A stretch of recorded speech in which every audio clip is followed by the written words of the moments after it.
South Africa mourns the passing of former Deputy President David Mabuza, who died at the age of 64 following a short illness. Known for his sharp political instincts and sometimes controversial reign as Mpumalanga Premier, Mabuza rose through the ranks of the ANC to become Deputy President of both the party and the country.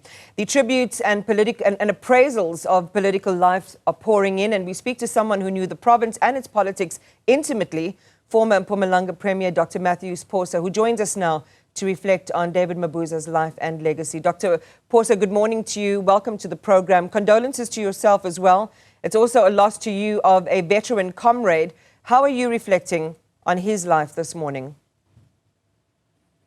Well, first of all, condolences to his wife and children and family and relatives.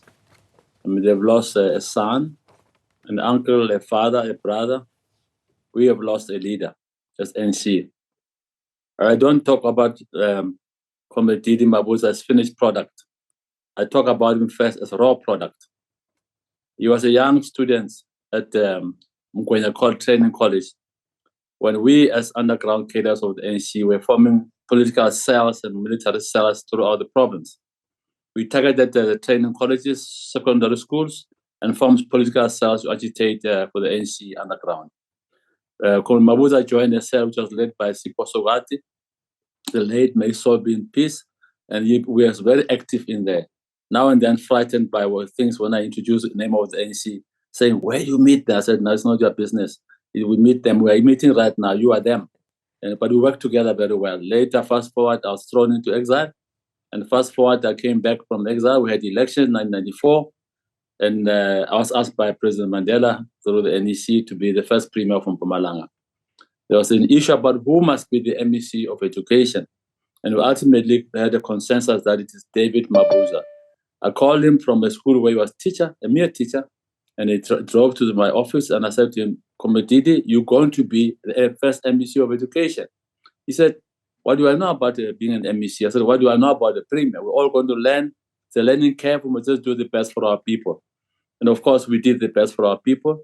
Together as a collective, him and others working together, we expanded the N4.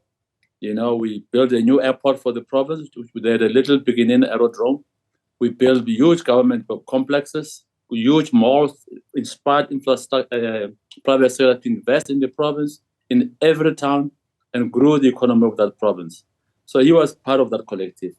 Fast forward, after when Mahlangu and Makwetla as premiers, he followed. And then fast forward, he became the deputy president of the ANC and of the country. I remember at the conference which he elected Comrade Cyril Ramaphosa that Comrade Cyril was contesting with Comrade Nkosazana, and Didi initially was standing on Nkosazana. I remember when they stood outside the conference room, he said, "What do I do?" I said, "Well, I'll tell you what we did. We've thrown our lot with Comrade Cyril. And listen," I said, "Why are you asking?" He said, "I'm being pulled this way and that way." I said, "Well, it's a democracy. You've got a right to choose. You must decide and follow your heart who you want to support." And he supported Comrade Cyril Ramaphosa. That's how the whole vote was swung against Nkosazana. He was a very shrewd politician. They call him the cat, not for nothing. He had very many political tricks which entertained people and got him where he got at the end of the day. Yeah. I want to come back to that point. As you say, often referred to as a political tactician, you invoked his moniker, the cat, for his ability not only to thrive, but to survive scandal and political fallout, Dr. Phosa. What, in your view, allowed him to exert such such deep influence within the ANC for so long? Well, I wouldn't be able to pass judgment on anything here. And in our tradition, you don't pass judgment on a man or woman who cannot respond for himself. I think we must respect that. I could say a lot of things about the law enforcement not being effective. It's not in my call to do so. But fact is fact. He maneuvered, he survived, he became the deputy president of the country and of the ANC, and may his soul rest in peace. Let's talk then about moving from that key position in Mpumalanga to ascending the national stage as deputy president of both the party and the country. Just go back to, if you can, Dr. Phosa, the attraction the ANC had to his leadership at that level And as you reflect retrospectively now, his impact or what he brought to his position as Deputy President of the country? Well, if you look at his track record from Mpumalanga, he built quite a lot of schools. And I think the current Premier talked about it. It's quite right. Mabuza, your education is per excellence. You know, he did very well in that space, and I don't think there's any comparison. But then he played a political role beyond the boundaries of Mpumalanga, like all of us, and he found a niche in being attractive to many branches in the country. Otherwise, how would he have been elected to be Deputy President if he did not attract the branch of the ANC? It was their mandate that gave him that position, not necessarily his doings and his tricks, but the branches believed in him and elected him. In recent years, we've seen the former Deputy President stepping back from politics, focusing on philanthropy. Do you think this marked a shift in his personal journey, or do you think it perhaps was the end of a political chapter that might not have gone as planned? No, I think he still could have played other roles. I don't want to talk about it on the screen because he's not there to dispute, but it was his right to focus on businesses. He has businesses, and also to deal with social responsibilities like all of us.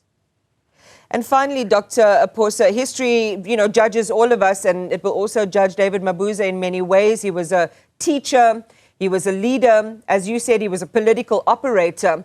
What do you think South Africans should remember most about him? You began our conversation talking about him being recruited as a young student, being co-opted into cells, playing an important role in the underground movement, in the overthrow of apartheid, eventually ascending to all of these different political portfolios in office. What would you like South Africans to remember most about him? He was a very humble servant of our people, hardworking and fearless, and respected the current president and stuck by his lane and supported him. Not the type of politician who's always fighting for space. He accepted his space and he worked very well in that space. A humble man and very shy. Maybe people do not realize that he was a very shy person. Dr. Phosa, thank you very much. As you say, condolences as well to his family. We continue to share tributes from Mpumalanga. We expect the current Deputy President to also share his tribute there, and also the President from the Union Building. So thank you for stopping by this morning and sharing your reflections. Dr. Matthews Phosa, reflecting on the life and legacy of the former Deputy President. And we'll continue with those reflections in just a moment. We have the ANC